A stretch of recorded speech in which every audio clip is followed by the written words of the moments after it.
ശ്രീ മഹേഷ് പണിക്കർ, ഇപ്പോൾ പുറത്തു വരുന്ന ഒരു വളരെ പ്രധാനപ്പെട്ട അപ്ഡേറ്റ് എന്ന് പറയുന്നത് ഈ കട്ടിളപ്പാളിയോടൊപ്പമുള്ള പ്രഭാമണ്ഡലവും കടത്തിയതായിട്ടുള്ള ആരോപണം വരികയാണ്. എൻ വാസുവിന്റെ റിമാൻഡ് റിപ്പോർട്ടിൽ ഈ പരാമർശം ഉൾക്കൊള്ളുകയാണ്. ഈ പ്രഭാമണ്ഡലത്തെക്കുറിച്ച് താങ്കൾക്ക് അറിയാമായിരുന്നോ? തോരണം എന്ന് അതിന് പറയാ. സാധാരണ നമ്മൾ കട്ടളയുടെയും കരദ്വാരത്തിന്റെ മേളിലൊക്കെയുള്ള തോരണങ്ങൾ അത് പല രീതിയിൽ പല ഈ ആനയുടെയൊക്കെ പല രൂപത്തിൽ വരാറുണ്ട്. ശബരിമല കട്ടള എന്ന് പറയുന്ന ഉദ്ദേശിക്കുന്ന ആ തോരണം ഉൾപ്പെടെയാണ്. അപ്പൊ അതിന് സ്പെസിഫിക് ആയിട്ട് പറഞ്ഞിട്ടില്ല എന്നേ ഉള്ളൂ നേരത്തെ.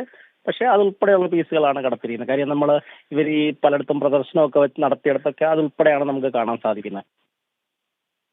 അത് ഇപ്പൊ ഇരിക്കുന്ന ഡ്യൂപ്ലിക്കേറ്റ് ആണ്. അതായത് ഈ പ്രഭാമണ്ഡലം അന്ന് സ്വർണം പൂശി നൽകിയതല്ലേ? കാരണം അന്ന് 98-ൽ വിജയ് മല്യ 30 കിലോ സ്വർണം ശബരിമലയ്ക്ക് സമർപ്പിക്കുമ്പോൾ ഈ കട്ടിളപ്പാളിയിലും അതുപോലെ ഈ പ്രഭാമണ്ഡലത്തിലും അടക്കം സ്വർണം പൊതിഞ്ഞിരുന്നു എന്നാണ് കാണാൻ കഴിയുന്നത്. അപ്പോൾ വളരെ കൃത്യമായി എൻ വാസുവിന് അറിയാം ഈ പ്രഭാമണ്ഡലത്തിലടക്കം സ്വർണം പൂശിയിട്ടുണ്ടെന്ന്. അതും ചെമ്പ് എന്ന് രേഖപ്പെടുത്തുന്ന ഒരു സാഹചര്യം പിന്നീട് ഉണ്ടാവുകയാണ്. വളരെ സംഘടിതമായ ഒരു കൊള്ളയ്ക്കുള്ള ആസൂത്രണം അന്നേ അവിടെ നടന്നതായി അങ്ങേക്ക് തോന്നുന്നുണ്ടോ? തീർച്ചയായിട്ടും. കാര്യം ഇതെല്ലാം ഒറ്റ, അതായത് ഈ നമ്മൾ ഈ കട്ടള ചെയ്യുമ്പോഴും കഥ ചെയ്യുമ്പോഴും ഒക്കെ വിജയ് മല്യ ചെയ്യുമ്പോഴത്തേക്ക് ഇതെല്ലാം ഒരുമിച്ചാണ് ചെയ്തിട്ടുള്ളത്. അത് പിന്നെ ആഡ് ചെയ്തതല്ല.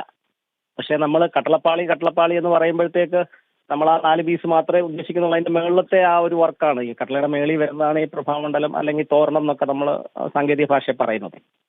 ഈ തോരണം അതിനോടൊപ്പം ഉള്ളത് തന്നെയാണ്. അതും അന്നത്തെ സമയത്ത് തന്നെ ഇവർ കടത്തി അത് മാറ്റിയിട്ട് അതിന്റെ കൂട്ടത്തിൽ ഈ പുതിയതായിട്ട് ചെമ്പി ചെയ്തിട്ട് അതിനകത്ത് ഈ പ്ലേറ്റ് ചെയ്ത സംഭവമാണ് വെച്ചിരിക്കുന്നത്. ഇതിൽ എത്ര സ്വർണം ഉണ്ടായിരുന്നു എന്ന് എന്തെങ്കിലും അറിവുണ്ടോ? മറ്റേ നമ്മൾ ഫസ്റ്റ് ഇവർ കോടതി കൊടുത്തിരിക്കുന്ന വിജിലൻസിന്റെ ഫസ്റ്റ് അനക്സ്ഡ് റിപ്പോർട്ടിനകത്ത് അതിന് ഏകദേശം 4.5 കിലോകളാണ് മൊത്തം കട്ടളയ്ക്കകത്തുള്ളത്. അതെ അതെ അതെ. അപ്പോൾ ഈ പ്രഭാമണ്ഡലത്തിലും കാര്യമായി തന്നെ സ്വർണമുണ്ട്. അതെ അതെ, അതെല്ലാം ക്ലാഡഡ് ആണ്. അതിനകത്തെല്ലാം നല്ല നല്ല ക്വാണ്ടിറ്റി ഉള്ളതാണ്. ഇവരിപ്പോ വെച്ചിരിക്കുന്ന അതിന്റെ ഒരു എന്താ പറഞ്ഞ ഒരു 100-ലൊന്നൊക്കെയാണ് അവരിപ്പോ ഈ പ്ലേറ്റിംഗ് എന്ന് പറഞ്ഞൊരു സാങ്കേതിക വിദ്യയിൽ അവർ ചെയ്തിരിക്കുന്നത്. ഏകദേശം അതിന്റെ ഒരു 100-ലൊന്ന്. ഇപ്പൊ 400 ഗ്രാം ഉള്ളതാണ് ഒരു 40 ഗ്രാം അത്രയും. 1 കിലോ ഉണ്ടെങ്കിൽ ഒരു അതിന്റെ അത്ര ഒരു 100-ലൊന്ന് ഒരു 10 ഗ്രാം 15 ഗ്രാം ആ രീതിയിലുള്ള പ്ലേറ്റിങ്ങിന് വളരെ കുറച്ച് മതിയാവും. ഈ പ്ലേറ്റിംഗ് എന്ന് പറഞ്ഞൊരു സാങ്കേതിക ഇവർ കണ്ടെത്തിയിരിക്കുന്നത് മറ്റേത് കളയാൻ വേണ്ടിയാണ്. കാഴ്ചയിൽ തമ്മിൽ വലിയ വ്യത്യാസം കാണത്തില്ല. അതിനെക്കാട്ടിലും ഇച്ചിരൂടെ തിളക്കമായിരിക്കും ഇതിനെ, ഒറിജിനലിനെക്കാട്ടിലും ഇച്ചിരി തിളക്കമായിരിക്കും ഇതിനത്. അങ്ങനെ പറഞ്ഞിട്ടാണല്ലോ അവർ മാറ്റിയിട്ടുള്ളത്. അതെ, തിളക്കത്തിനനുസരിച്ച് ഇതിന് തിളക്കം മറ്റേതിന്റെ അത്രയും തിളക്കമില്ല, ഇത് നരച്ചു എന്ന് പറഞ്ഞിട്ട്. ഈ കട്ടിളപ്പാളിയിൽ ക്ലാഡിംഗ് ആണല്ലോ നടന്നിരുന്നത്. ഈ പ്രഭാമണ്ഡലത്തിലും ക്ലാഡിംഗ് തന്നെയായിരുന്നോ അതോ ഈ കട്ടിളപ്പാളിയിൽ സ്വർണം പൂശുകയായിരുന്നോ? അങ്ങേക്ക് അറിയാവുന്ന കാര്യം എന്താണ് അക്കാര്യത്തിൽ?